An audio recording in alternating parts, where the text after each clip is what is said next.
નામ પેલા કઈ? ડોબરિયા વિજય, ગામ તરગડી. શેના બારામાં આજે રેલી કાઢી તમે?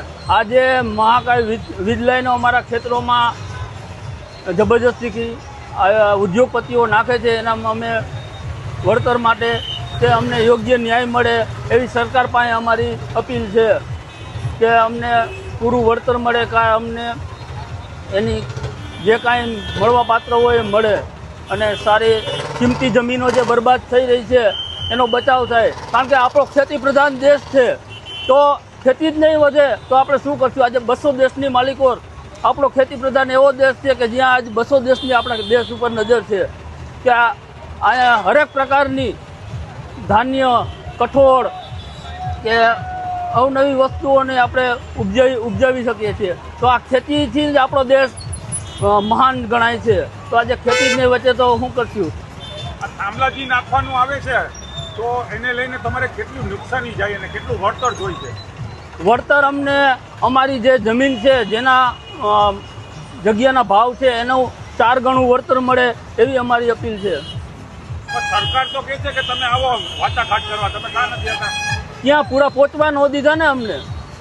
અમે અહીંથી ગયા હતા ત્યારે અમને પૂરા પહોંચવા ન દીધા, વચ્ચે જ અમારી અટકાયત કરી અને આખી રેલીને રમણ ભમણ કરી નાખી.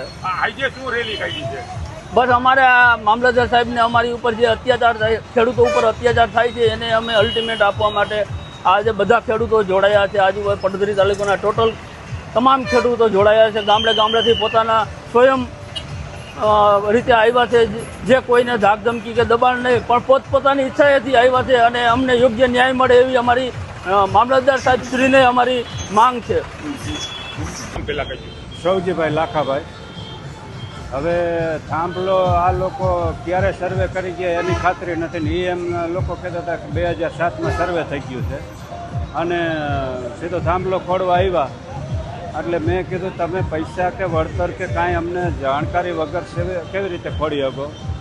તો એ પોલીસ પ્રોટેક્શન 200 પોલીસ જેવા લઈ અને મને જેલ ભેગો કર્યો અને ધરાડથી થાંભલો ખોડી અને પછી કલેક્ટરમાં મેં રિક્વેસ્ટ કરી, કીધું આ સાહેબ હવે આવી રીતે કેવી રીતે આ જો હુકમી હાલે? તો એના માટે થઈને કલેક્ટરે એને પછી કીધું એટલે લાખ રૂપિયા વળતર આવી. હવે 1.5 કરોડની જમીન એકર છે અત્યારે 50 લાખની એકરે કોઈ રોડ માથેની જમીન છે પડદરીના સેન્ટ્રલની, તો એ નથી ખપતી, એને નથી થતી. આ કયા ટાઈમનું છે, કયા સમયે તમને? 14ની સાલમાં થાંભલો ખોડી ગયા છે. 2007માં એ લોકો કહે છે કે સર્વે કરી ગયા, અમને જાણ નથી. બીજા નંબરમાં કોઈ રીતે જો હુકમી કરીને દાદાગીરી કરીને મને જેલ ભેગો કરીને પાછળથી થાંભલો ખોડ્યો ને તેના પછી ઘણા સમયે વળતર આપી. વળતર એટલે કપાસની નુકસાની 10 વીઘાનો કપાસ ચાલુ ચોમાસામાં ભાંગીને ગારામાં ખૂંદીને બધું લમદાણ કરી નાખી. ખાલી કપાસની નુકસાની એક ધરે આપી. ત્યાર પછીને આટલા સમયની અંદર કોઈ પણ 1 રૂપિયો મળેલ નથી. થાંભલો નાખેલો છે? હા, થાંભલો નાખેલો. હા, 2014થી થાંભલો હાઈ સ્ટેશન થાંભલો છે. હવે એ જમીન કરોડપતિ શેઠિયા ખરીદવા આવે, મારે જરૂરિયાત હતી માટે દીકરાના લગ્ન પ્રસંગમાં વ્યાજે ચડાવીને 1.5 કરોડ રૂપિયા માટે વ્યાજ ચડાવ્યું પણ નથી ખપતી, તો નથી જ ખપતી.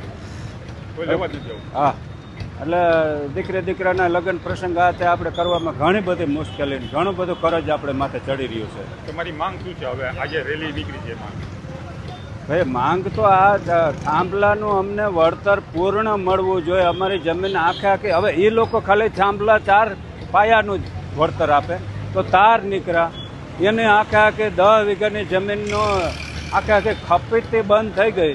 હવે એનું કોઈ વળતર આખી જમીનનું વળતર અમારે શું ગણવાનું?